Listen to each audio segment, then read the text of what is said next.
Hello বন্ধুরা, আজকে আমরা বানিয়ে নেব দারুণ স্বাদের হেলদি ব্রেকফাস্ট রেসিপি শুধুমাত্র ওটস দিয়ে। তো প্রথমে আমি নিয়ে নিয়েছি রোস্টেড ওটস। তারপরে এর মধ্যে আমরা দিয়ে দেব গরম দুধ। গরম দুধ দেবার পরে ওটসটাকে কিছুক্ষণ রেখে দেবো। তারপরে এর মধ্যে দিয়ে দেবো ডিম। এখানে আমি একটা ডিম ব্যবহার করছি। ডিম দেবার পরে স্বাদ মতো লবণ দিয়ে ভালো করে মিশিয়ে নিতে হবে। যখন ডিমটা ওটস আর দুধের সাথে খুব ভালো করে মিশে যাবে তখন এর মধ্যে আমরা কিছু কিছু সবজি বা ভেজিটেবলস অ্যাড করে দেবো। আপনাদের পছন্দ মতো আপনারা অ্যাড করতে পারেন। এখানে আমি অ্যাড করেছি টমেটো, ক্যাপসিকাম আর দিয়ে দিচ্ছি ওপর থেকে কিছুটা কারি পাতা।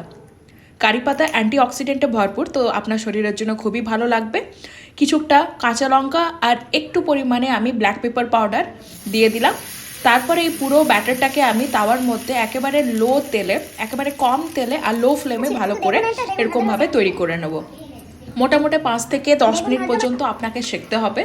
তারপরে এটাকে আবার উল্টে পাল্টে দেব। তাহলে খুব ভালো করে পৃষ্ঠটাই ভালো করে শাঁকা হয়ে যাবে। আর তাহলেই তৈরি হয়ে যাবে আপনাদের হেলদি ওটস চিলার রেসিপি। বাড়িতে বানিয়ে ফেলুন আর কেমন লাগলো আমাদের জানাবেন।